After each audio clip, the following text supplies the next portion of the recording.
Zone Europe. Avec le soutien financier du Fonds citoyen franco-allemand. Bonsoir et bienvenue pour ce nouveau numéro de Zone Europe sur Radio Sensation et sur TV 78. Un numéro spécial réalisé avec le soutien du Fonds citoyen franco-allemand. Cette émission est consacrée aux pompiers. Nous sommes d'ailleurs à la caserne d'Aschaffenbourg, une ville jumelée avec Saint-Germain-en-Laye. L'occasion de découvrir ce métier et les liens qui unissent pompiers français et pompiers allemands. Zone Europe. On va s'intéresser à la solidarité européenne maintenant. On se souvient que cet été, des pompiers de plusieurs pays de l'Union européenne, et notamment d'Allemagne, sont venus prêter main forte aux sapeurs-pompiers français en Gironde. Gros plan sur le mécanisme européen de protection civile avec la Maison de l'Europe des Yvelines, Centre Europe Direct de Saint-Germain-en-Laye. Le mécanisme européen de protection civile, ou MEPC, créé en 2001 et piloté par la Commission européenne, ce mécanisme a pour objectif de favoriser la coopération entre les autorités nationales de protection civile des différents pays européens. Il regroupe actuellement 33 pays, 27 pays de l'Union européenne et 6 pays tiers.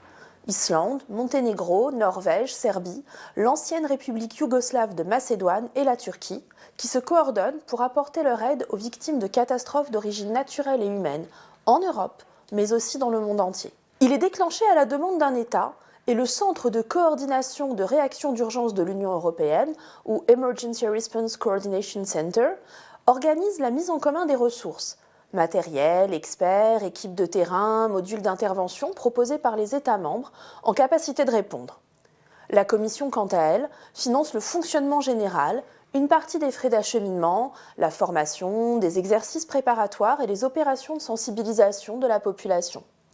Le RCC est le cœur opérationnel de ce mécanisme. Il suit les événements qui se produisent dans le monde 7 jours sur 7 et 24 heures sur 24. Le MEPC comporte depuis 2019 une réserve européenne de protection civile, c'est-à-dire une réserve de ressources affectées de manière volontaire en vue d'un déploiement immédiat au sein ou en dehors de l'Union. Flotte d'avions et d'hélicoptères, avions d'évacuation sanitaire, équipes médicales d'urgence et hôpitaux de campagne, réserve de matériel médical et capacité de laboratoire mobile. Capacité de détection, de décontamination et de stockage, permettant ainsi de réagir aux incidents chimiques, biologiques, radioactifs et même nucléaires. Des abris provisoires, des moyens de transport et logistique. Doté d'un nouveau règlement adopté en 2021 et visant à renforcer ses capacités, il est intervenu à plus de 600 reprises depuis sa création et plus récemment pour la crise sanitaire liée à la Covid-19, le tremblement de terre en Haïti, les rapatriements en provenance d'Afghanistan, la guerre en Ukraine et les incendies de forêt en Europe. Zone Europe. Bonjour Marc Weigand. Bonjour. Merci de nous recevoir ici, à la caserne d'Aschaffenbourg. Vous en êtes le chef. Alors quand on compare les pompiers français et les pompiers allemands, on peut voir une première différence. D'abord, en termes d'effectifs. Selon les chiffres, en 2020, la France compte 252 000 sapeurs-pompiers, alors que les Allemands en comptent 1 345 000. Alors la différence se fait surtout sur les pompiers volontaires. L'écart semble immense. Il y a 1 million de pompiers volontaires en Allemagne contre 200 000 chez nous en France. Pourquoi est-ce qu'il y a autant de pompiers volontaires en Allemagne ? Ja, in Deutschland haben wir natürlich ein anderes System als in Frankreich. Wir haben hier in Oui, Deutschland évidemment, en Allemagne, on a un autre système qu'en France. Nous possédons un réseau très dense de pompiers volontaires, aussi pour des raisons économiques, car ils ne nous coûtent pas de salaire. Et en plus, avec ce système de pompiers volontaires, on profite beaucoup de la densité des casernes ici en Allemagne. Über dieses System der Freiwilligen Feuerwehr ein sehr dichtes Netz an Feuerwehren in Deutschland. Ce sont des systèmes différents, mais la qualité est la même. Also es sind grundsätzlich unterschiedliche Systeme, aber beide letztendlich gleich gut. Alors une autre différence entre les pompiers français et les pompiers allemands, c'est sur le choix stratégique des casernes. En France, le choix a été fait d'éparpiller un petit peu partout les casernes pour intervenir plus rapidement, alors qu'en Allemagne, c'est plutôt l'autre option qui a été choisie avec des casernes centralisées. Qui a raison entre les Français et les Allemands ? Je sais qu'en Allemagne, nous avons quand même un bon réseau de casernes. Oui, ici, nous sommes dans la caserne centrale d'Aschaffenburg. Ici se trouve tout le matériel important. Il y a aussi 4 autres casernes plus petites avec peu de matériel qui sont un peu plus éloignées pour pouvoir intervenir le plus rapidement possible.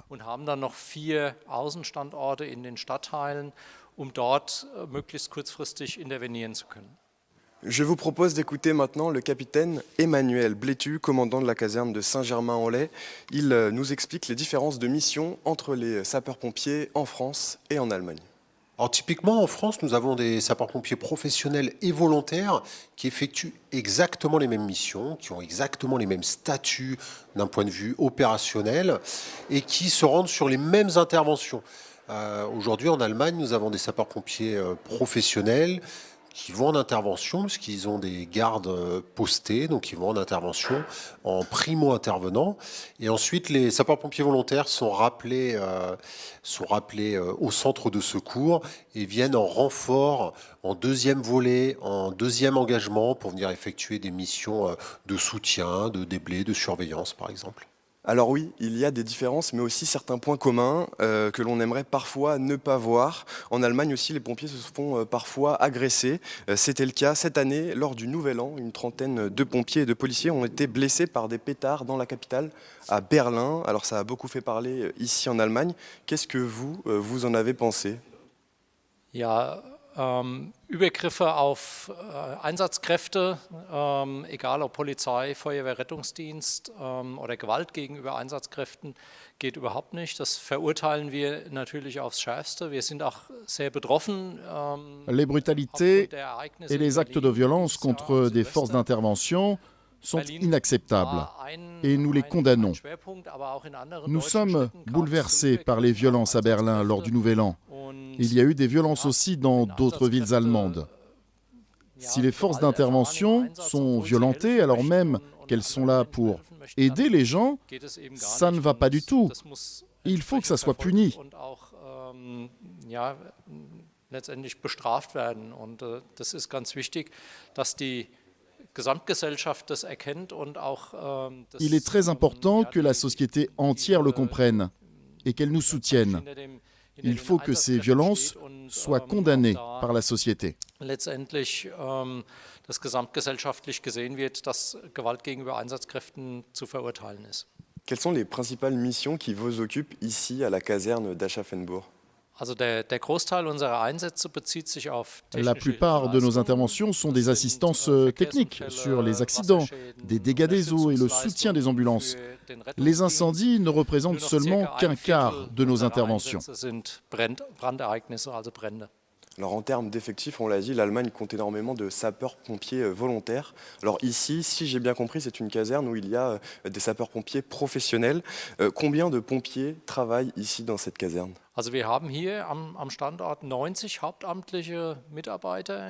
Ici, dans la caserne, il y a 90 pompiers professionnels et environ 170 pompiers volontaires.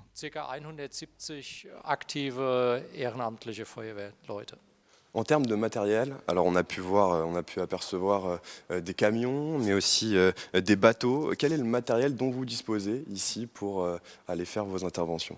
In der Stadt Aschaffenburg haben wir rund 40 Einsatzfahrzeuge, also speziell für Brandbekämpfung, technische Hilfeleistungen, circa 20 Anhänger und nochmal. À Aschaffenburg, nous disposons d'une quarantaine de véhicules d'intervention, de 20 remorques et d'équipements spéciaux pour différents cas de sinistres, comme des matières dangereuses, du sauvetage aquatique ou du sauvetage en hauteur.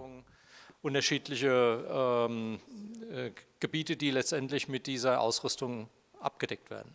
Alors l'été dernier, vous le savez, la France a été victime de nombreux feux de forêt dans le sud-ouest.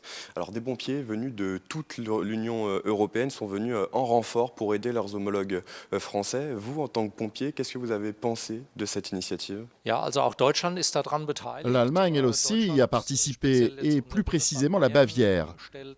Certaines de nos équipes sont intervenues en Europe pour aider des pays frappés par des dégâts importants, comme ça a été le cas en France récemment. Ça peut parfois être compliqué d'intervenir sur un autre territoire que l'on ne connaît pas forcément.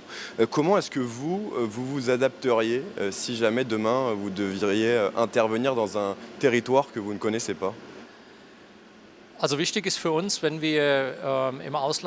L'important quand on intervient à l'étranger, c'est d'avoir un responsable local qui nous accompagne et nous explique les conditions locales. C'est important d'avoir cette personne qui nous aide et nous montre les difficultés. Elles apparaîtront forcément et nous n'y sommes pas toujours habitués, comme c'est un territoire inconnu.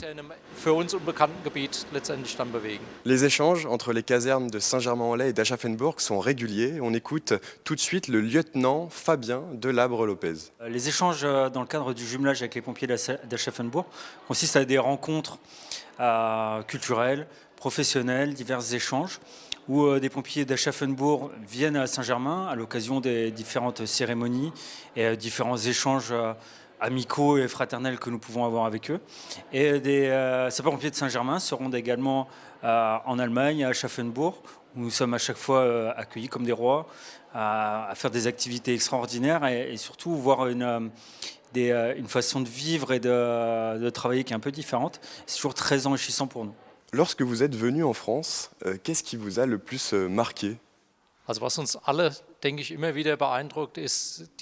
Ce qui nous impressionne toujours le plus, c'est l'accueil de nos collègues et amis français.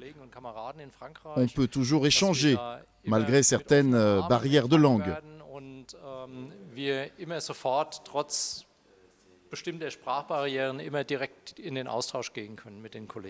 Et de l'autre côté, lorsque les pompiers de Saint-Germain-en-Laye viennent ici à Aschaffenbourg, qu'est-ce que vous voulez leur transmettre en priorité ? Nous voulons promouvoir la ville d'Aschaffenbourg et promouvoir notre région. Nous leur montrons la culture allemande, nous faisons beaucoup d'excursions, on essaie de varier le plus possible le programme. Par exemple, une fois, nous sommes allés à la fête de la ville.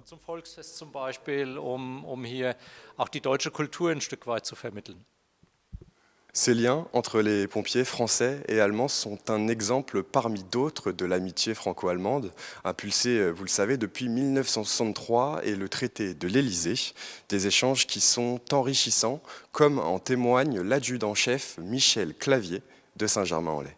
Pour moi, personnellement, vu l'historique entre la guerre, entre les Allemands et les Français, moi j'ai connu ça, donc mon père avait été prisonnier de guerre, et je trouve ça formidable de relouer les liens et de faire une croix sur le passé. Mon père a été prisonnier de guerre, et maintenant d'aller là-bas et d'être copain, de fraterniser avec eux, pour moi je trouve ça vraiment formidable. Vu l'histoire qu'il y a entre les deux pays, entre la France et l'Allemagne, avoir des contacts aussi forts avec des pompiers français, qu'est-ce que ça signifie pour vous ?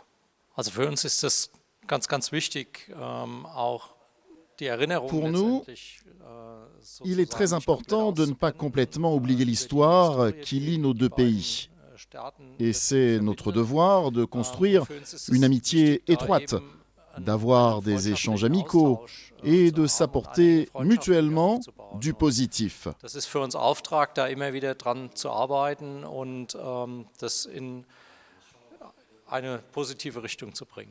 Alors un shooting va avoir lieu dans cette caserne ici à Aschaffenbourg pour célébrer le 60e anniversaire du traité de l'Élysée. Alors comment est-ce que les pompiers se sont préparés pour cette journée ?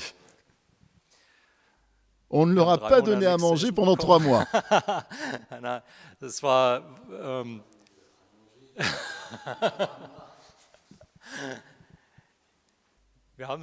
Non, on ne les a pas préparés spécialement, mais ils ont bien compris de quoi il s'agissait. Bon, en tout cas, on a hâte de voir le résultat. Merci beaucoup, Marc, de nous avoir reçus ici, dans la caserne à Aschaffenbourg. Merci beaucoup.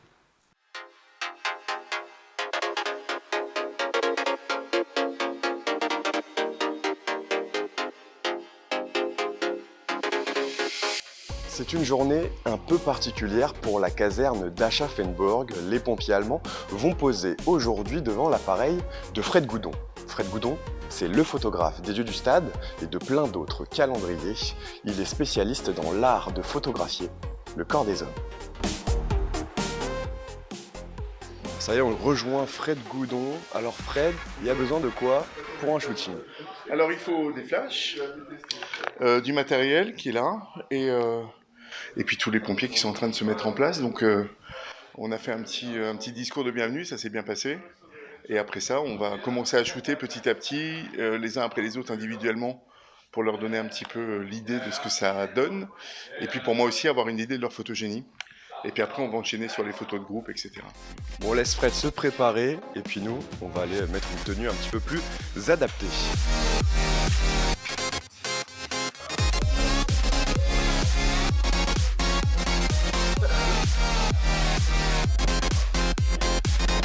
Ça y est, maintenant on est dans le thème. C'est l'heure de la traditionnelle photo de groupe. More, come back, like, and a bit like this. More like that. Okay, good. Pascal, you step a little bit closer if you can. Okay, yeah. Good. Alors une belle photo de groupe, c'est ça, c'est vraiment quelque chose, ils font corps, on voit que ils sont tous en place et en plus ils se connaissent bien. Et donc je pense que ça se voit là, mais ça se verra encore plus à l'image. Corentin, à toi. Maintenant, à moi de jouer. Est-ce que tout le monde est photogénique? Non, la photogénie c'est vraiment c'est propre à chacun. Et alors des fois il y a des gens ils sont très beaux et ils rentrent pas du tout à la photo. Et puis des fois c'est l'inverse, où les gens sont un peu disgracieux peut-être, ou en tout cas, et on dirait pas, mais quelquefois ça rend vraiment très très bien à l'image. Donc tel que vous me voyez là, moi je suis très photogénique. Non, je rigole. J'aime vraiment faire ce shooting. Le photographe est vraiment cool et nous nous amusons beaucoup ensemble avec tout le groupe. Les photos sont incroyables de ce qu'on a déjà pu voir. Au total, ce sont près de 1500 photos qui ont été prises aujourd'hui. Maintenant, il va falloir faire des choix et puis les sélectionner pour pouvoir les exposer au public prochainement en France. Zone Europe. Bonjour Fred Goudon. Bonjour Corentin. Je vois que la caserne d'Aschaffenburg vous a adopté. Vous portez maintenant son t-shirt. Vous êtes photographe. C'est vous qui avez réalisé 4 fois le célèbre calendrier des dieux du stade. Alors chaque année, des femmes s'arrachent vos calendriers. Il faut dire que vous êtes spécialiste dans l'art de photographier le corps des hommes. Alors quand ce n'est pas des rugbyman, c'est des pompiers. Comment est-ce qu'on explique cette fascination pour le métier de pompier? Alors c'est vrai que c'est un très beau métier. Et les pompiers, justement, s'entretiennent physiquement. Donc ça correspond complètement au type de modèle que j'aime bien photographier. Et comme je dis toujours, si un pompier a une belle tête, un beau corps et un bon esprit, il peut faire partie de mon calendrier. Alors en 2023, à l'ère du numérique, l'aspect utile du calendrier a un peu disparu. On a tous nos calendriers sur nos téléphones. Alors pourquoi est-ce que les ventes continuent et pourquoi est-ce qu'on achète encore ces calendriers? C'est la photo qui est vraiment l'objet que l'on achète? Oui, c'est beaucoup plus l'objet que le calendrier. Je pense que le calendrier est devenu un prétexte à avoir une belle photo accrochée sur un mur et surtout avoir une photo qui change une fois par mois. Donc, alors sincèrement, des fois quand elle plaise, elle reste plusieurs mois, la même, c'est pas grave, mais justement c'est l'image qui prime plus que les dates.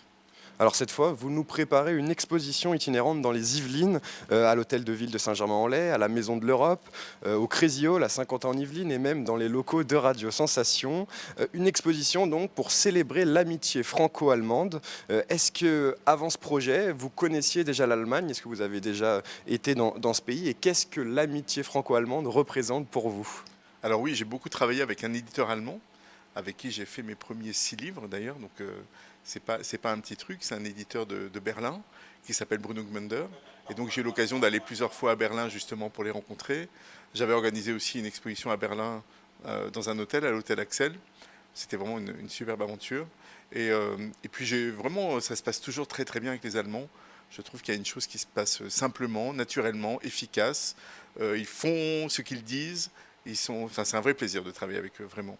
Et donc, de travailler avec cette association, ça m'a permis d'avoir tout à fait envie de le faire immédiatement, spontanément, et avec plaisir, quoi, vraiment. Et donc l'amitié franco-allemande, est-ce que vous l'avez vécu aujourd'hui au cours de ce shooting? On va en parler. Ah oui, clairement, on a été accueillis extrêmement bien. Tous les pompiers qui étaient là vraiment étaient bien briefés, avaient envie d'être là. Ils ont pris du plaisir à faire ce qu'on a fait. Apparemment, ils étaient contents du résultat parce que j'ai pu leur montrer justement ce qu'on avait fait. Et franchement, ça a été une journée exceptionnelle, émouvante, exceptionnelle et vraiment avec un bon esprit. Alors aujourd'hui, justement, vous avez pu travailler dans une caserne de pompiers directement ici à Aschaffenburg. Est-ce que c'est un lieu de travail habituel pour un photographe comme vous? Alors une caserne directement, pas, parce que justement en France c'est un petit peu plus compliqué. Souvent des casernes m'ont proposé de venir travailler et faire les calendriers dans leur lieu. Et puis après finalement quand ça monte un petit peu dans l'administration, dans la hiérarchie, sûrement par des problèmes, des questions internes ou d'assurance, ça s'avère un peu plus compliqué que ce qu'on a fait aujourd'hui où on était vraiment tellement chaleureusement accueillis, simplement, on avait carte blanche, on pouvait aller où on voulait, faire ce qu'on voulait. Enfin, c'était vraiment une grande chance. Alors vraiment. cette caserne, vous l'avez, j'imagine, visitée un petit peu avant de travailler. Quels sont les lieux que vous avez repérés? Comment est-ce que vous y prenez pour c'est le coup de cœur, c'est le coup de cœur, le coup d'œil pour repérer un lieu particulier? C'est un petit peu tout et je demande d'avoir plein de choses parce que c'est vrai que par moment,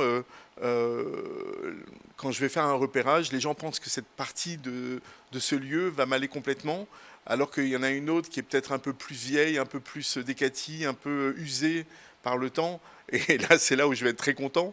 Donc, finalement, des lieux un peu surprenants peuvent être de bons lieux pour un bon spot, comme on dit. Absolument, et c'est vrai que ça s'est avéré aujourd'hui. On a fait des photos incroyables dans des lieux qu'on n'aurait pas soupçonnés pour avoir une photo aussi belle et importante.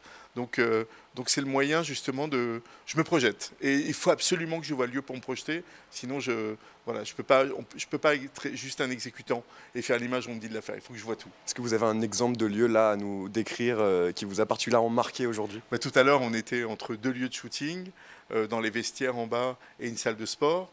Et entre les deux, on est passé devant une machinerie avec des énormes tuyaux, un peu rouillés, etc. Et voilà, j'étais comme un fou de voir ça parce que ça rendait extrêmement bien.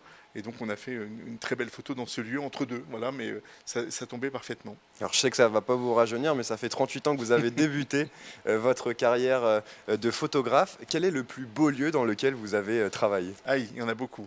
Mais je pense que c'est le premier, justement. J'ai commencé à faire des photos en Californie, dans une petite ville entre Los Angeles et San Diego, qui s'appelle San Clemente. Et donc c'est là où j'ai commencé à faire mes premières photos de modèles vraiment. Et ça m'a permis justement de commencer ma carrière et de travailler après pour des agences. Parce que ce que j'ai fait pendant très longtemps, c'est de faire des books de mannequins d'une manière professionnelle dans plusieurs endroits dans le monde et beaucoup aux États-Unis et en France. Alors on sait que chaque secteur évolue. En 38 ans, est-ce que les codes de la photographie ont changé? Est-ce qu'il a fallu s'adapter, j'imagine, aux nouveaux codes aujourd'hui? Il ne cesse de changer. Après, c'est vrai que le numérique a été vraiment la partie la plus spectaculaire dans l'évolution de la photo. J'ai eu la chance de pouvoir m'y adapter facilement parce que je suis un artiste avant tout et peu importe le moyen, finalement, ce qui compte, c'est la finalité. Et c'est vrai que le numérique m'a permis justement d'aller certainement au-delà de ce que je faisais en argentique. Mais au début, c'était fastidieux, compliqué. Et puis finalement, voilà, ce qu'il faut, c'est travailler finalement. Travailler pour avoir du résultat.